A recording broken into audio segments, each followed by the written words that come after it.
안녕하세요. 멜묵상 오늘은 사도행전 22장 12절부터 22절까지 말씀 보도록 하겠습니다. 네, 이제 계속해서 우리가 바울의 변호를 보고 있어요. 바울은 이제 뭐 죽도록 맞았습니다. 그리고 나서 천부장이 바울을 구해주죠. 그리고 바울이 이제 자기 자신의 회심 이야기를 자기를 때렸던 동료 유대인들을 향해서 전하는 내용이 나오거든요. 그 회심 이야기에서 자신이 눈이 멀었는데 아나니아라는 사람을 만나서 그에게 복음을 들었다. 요 얘기 이제 할 차례예요. 내용 한번 살펴볼게요. 율법에 따라 경건한 사람으로 거기 사는 모든 유대인들에게 칭찬을 듣는 아나니아라 하는 이가 이렇게 돼 있습니다. 이 9장에 보면 이미 사도행전을 우리가 봤는데요. 9장에 보면 바울의 회심 이야기가 있어요. 근데 이제 누가가 이 사도행전을 쓸 때 이 회심 이야기를 한 번 더 쓰는 거잖아요. 나중에 이제 한 번 더 나와요. 근데 이 세 번에 걸쳐서 인제 회심 이야기가 나오는 이유는 쪼끔씩 다 다르거든요, 그 회심 이야기가. 다를 때 여기서 인제 뭘 강조하냐면은 "율법에 따라"라는 말이 9 장에는 없었어요. 예. 그러니까 아나니아를 소개할 때 "율법을 잘 지키는 사람입니다." 이런 말을 한 적은 없어요. 근데 이번엔 하죠. 왜 그렇죠? 그러니까 자기가 율법을 반대하는 게 아니다. 율법이 오히려 그리스도로 말미암아 성취된 거를 얘기하고 싶은 거지 "율법이 필요 없다는 얘기를 하는 게 아니다."라는 것을 강조하고 싶어서 그런 거죠. 그러면서 "내게 와 곁에 서서 말하되 형제 사울아 다시 보라 하거늘." 그러니까 아나니아가 얘기한 거예요. "다시 보라." 그러면서 즉시 쳐다보니깐 그가 또 이르되 "우리 조상들의 하나님이." 이 말도 원래 9 장에는 없는 내용이거든요. 그러니깐 바울은 이 말을 집어넣음으로써 뭔 얘기를 하고 싶은 거예요? 그러니까 지금 유대교에서 믿고 있는 이 구약 성경과 지금 내가 말하고 있는 예수 그리스도와 상충되는 게 아니다. 예. 오히려 성취된 것이다라는 것을 강조하고 싶은 거죠. 너를 택하여 너로 하여금 자기 뜻을 알게 하시며 그 의인을 보게 하시고 예수님을 가리켜서 그 의인이라고 말하죠. 보게 하시고 그 입에 나오는 음성을 듣게 하셨으니 네가 그를 위하여 모든 사람 앞에서 내가 보고 들은 것에 증인이 되리라라고 본인이 소명을 받았다는 거죠. 그러면서 인제 이 아나니아가 얘기해 줍니다. "이제는 왜 두려워하느냐? 주저하느냐? 일어나 주의 이름을 불러 세례를 받고 너희 죄를 씻으라 하더라." 여기서의 주가 누구예요? 예수님이죠. 근데 세례를 받으라는 말을 듣고 아마 이 이야기를 듣는 유대인들은 화가 났을 겁니다. 왜냐하면 세례는 유대인들은 안 받는 거였거든요. 자기들이 죄인이라고 생각 안 했어요. 저 이방 죄인들이나 받는 거라고 생각을 했죠. 근데 이제 바울이 유대인 정통파 유대인인데 세례를 받았다는 건 뭐예요? "나도 죄인입니다." 이렇게 말하는 거죠. 그러니까 이제 이 바울의 메시지를 듣는 청중들은 이때쯤 분노했을 겁니다. 후에 내가 예루살렘으로 돌아와서 성전에서 기도할 때 황홀한 중에 이 말도 9 장에는 없었어요. 예루살렘으로 돌아와서 기도했다라는 말은 없었거든요. 근데 여기서 하는 걸로 보아서 자기는 성전을 부인하는 게 아니다. 오히려 성전이 그리스도로 말미암아 성취된 것이다라는 걸 강조하고 싶다. 이렇게 얘기를 하는 거죠, 사실은. 봄에 주께서 내게 말씀하시되 속히 예루살렘에서 나가라.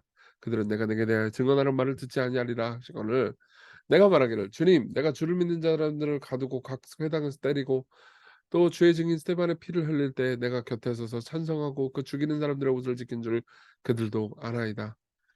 이렇게 이야기를 합니다. "내가 이 과거에 이런 예수님 앞에서 악행을 하겠습니다."라고 고백을 하는 거죠. 그래서 나더러 또 이르시되 "떠나가라 내가 너를 멀리 이방인에게로 보내리라." 하셨느니라. 이렇게 이야기를 합니다. 그러니깐 이때쯤 인제 유대인들이 여기까지 말하는 걸 들으면서 화가 났습니다. 왜요? 자기들이 저 이방인들이나 똑같이 구원받아야 될 죄인이라는 말을 듣고 화가 난 거죠. 예. 이게 진짜 이 유대인들이 실제로 화를 내는 그러니까 바울을 죽이려고 했던 이유를 곰곰 뜯어보서 살피잖아요. 그럼 신학적인 논쟁이 아니에요. 그러니까 "내가 죄인이다. 네가 문제 있는 사람이다. 이방인이나 너나 똑같은 죄인이다."라고 말할 때 화가 나는 거죠. 그러니까 어떻게 됐냐 22 절에 이 말하는 것까지를 그 유대인들이 듣다가 소리질러 이르되 "이러한 자를 세상에서 없애버리자. 살려줄 자가 아니라 하여." 이렇게 이야기를 합니다. 그러니까 다시 인제 난동을 부리게 되죠. 여기서 우리가 적용할 것들이 좀 있는데요. 내용 한번 살펴볼게요. 적용 한번 해 봅시다. 첫 번째로는 듣는 마음을 지키는 겁니다. 보세요. 듣다가 끝까지 안 들었어요. 지금 바울이 전하는 메시지를 끝까지 안 듣고 듣다가 인제 화가 나 가지고 멈춰 버리는 거죠. 왜 그랬을까요? 예. 바울의 가르침이 그들의 죄를 드러냈기 때문이에요. 그러니까 그들이 '내가 죄인이구나.'라고 하면서 자신을 직면하는 것을 피했기 때문에 바울의 메시지를 싫어했고 그러다 보니까는 바울의 메시지가 끝까지 들었으면 그들 역시 용서받고 사랑받을 수 있다라는 메시지를 했을 텐데 그러니까 그 내용을 못 들었죠 오히려. 예. 여러분 여러분들이 죄인이라는 얘기를 저도 하죠. 설교 때 자주 합니다. 여러 가지 방식으로 우리의 마음을 파헤쳐서 복음 앞에 우리 자신을 되돌아보고 회개하자 이런 얘기를 결국은 제가 이제 하는데요. 그때마다 사람들이 뭐 화를 내는 경우도 있습니다. 그러니까 죄에 대해서 얘기하는 것을 싫어하는 사람도 있지만 잘 생각해 보세요. "죄를 지은 당신이 죄인입니다. 죄인으로 당신이 태어났습니다."라는 말은 당신이 열등한 사람이라는 의미라기보다는 오히려 아직 복음의 메시지, 용서와 회복의 메시지를 못 들었다는 의미에 불과하거든요. 근데 자신의 정체성을 내 의로운 행동에 두는 사람들은 내가 문제가 있다 비판을 하잖아요. 근데 죄를 직면하잖아요. 얘기해 주잖아요. 그러면 못 견뎌 합니다. 예. 그럼 어떻게 돼요? 용서도 못 받게 되는 거죠. 그렇죠. 그러니까 자신의 죄를 인식하지 못하면 회개하지 않고 회개하지 않으면 용서의 기쁨도 결국은 누릴 수가 없게 되는 거죠. 그러니까 우리는 듣는 마음을 가져야 됩니다. 설교를 통해서 여러분들의 죄가 지적되고 우리의 문제가 지적될 때 우리는 기쁨과 감사로 그것을 생각해 볼 필요가 있는 거죠. 그래서 이 잔 칼빈 같은 경우에는 본인의 회심 이야기를 시편 주석 서문에 하거든요. 근데 이제 회심 이야기를 할 때 자신의 회심의 근거를 이런 식으로 표현을 해요. "그러나 하나님은 당신의 섭리 가운데서 나를 전혀 다른 방향으로 인도했다. 당시 나는 로마 교회의 미신에 철저하게 빠져 있었기 때문에 정말 중요한 문제는 보지 못하고 사사로운 문제에 빠져 헤매기 딱 좋은 사람이었다. 하나님은 의의 외의 회심을 통해서 나의 사고방식을 바꿔주셨고 뭔가를 가르칠 수 있는 사람으로 다듬어 주셨다." 이 말이 무슨 말이냐면 영어로는 teachable frame인데 그러니까 나는 원래 가르침을 받을 만한 사람이 아니었습니다. 나는 복음의 메시지를 들으면 중간에 잘라 버리고 안 듣는 사람이었어요.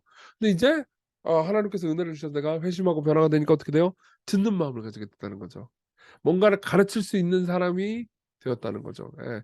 이게 회심의 특징이에요. 여러분들이 회심하잖아요. 그러면 여러분들이 마치 배고픈 사람이 밥을 찾듯 말씀을 찾을 겁니다. 그럼 말씀을 통해서 자신을 드러내고 배우면 기뻐할 거예요. 싫어하는 게 아니고. 그리고 돌이켜서 그분의 사랑을 선택할 겁니다. 예. 자 그러니까 그리고요. 두 번째로는 그 의인을 보는 겁니다. 여러분 보세요. 이 저기 아나니아가 뭐래요? "그 의인을 우리가 보게 하셨다." 이렇게 이야기를 하잖아요 바울이. 바울이 만난 예수님은 그 의인이었습니다. 예. 그 아나니아가 바울에게 말해 준 예수님은 의인이라고 묘사를 그 의인이라고 묘사됩니다. 그럼 뭘 의미하느냐? 그분이야말로 진정한 의인이고 우리를 의롭다고 해 주시는 의인이라는 거죠. 그분은 의로우신 분으로서 선과 악의 기준을 갈라 놓기 위해서만 오신 건 아니었어요. 우리가 계속해서 실패하잖아요. 우리 좌절하고 죄를 짓잖아요. 근데 그걸 하나씩 하나씩 용서해 주시면서 우리에게 새롭고 깊은 이 의를 선물해 주시는 거거든요. 근데 인제 어쨌든 이 내가 말씀을 제대로 듣지 않고 그 의인을 예수 그리스도를 바라보지 않잖아요. 나는 용서와 회복과 그리고 의로움도 결국은 경험하지 못하게 되는 거죠. 예. 자 이걸 생각해 봅시다. 우리가 듣는 마음, 배우는 마음, 말씀을 듣고 말씀에 굶주린 마음을 가질 때 우리는 비로소 변화될 겁니다. 그때 비로소 우리는 때로는 정죄도 받겠지만 용서받는 기쁨을 더 많이 누릴 거예요. 그런 겸허한 마음으로 말씀을 받게 해 달라고. 그리고 우리의 의로움이 되신 예수님 우리를 위해서 그분이 의로우신 분이지만 우리를 위해서 의로움을 주신 분이기도 하거든요. 예수는 우리가 범죄한 것 때문에 내어 주심이 되고 우리를 의롭다 하시기 위해 살아나셨다고 말하잖아요. 예. 하나님은 예수님을 통해서 우리를 의롭다고 하십니다. 그 예수 그리스도를 보면서 안식을 누리게 해 달라고 오늘 내 공로, 내 의는 아니지만 예수님의 의로 기쁜 하루 되게 해 달라고 같이 우리 기도합시다.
기도하겠습니다. 은혜로우신 주님, 우리가 우리 자신이 공격받는 것을 힘들어하기 때문에 죄를 듣기를 힘들어합니다. 그러나 마치 잘 진단받고 그리고 병을 받아들여야 치료도 잘 받을 수 있듯 우리가 우리 안에 있는 죄를 고백하며 용서받고 성장하게 해 주세요. 주님 이름으로 기도했습니다. 아멘. 네, 오늘 하나님의 은혜로 기쁜 하루 보내셨으면 좋겠습니다.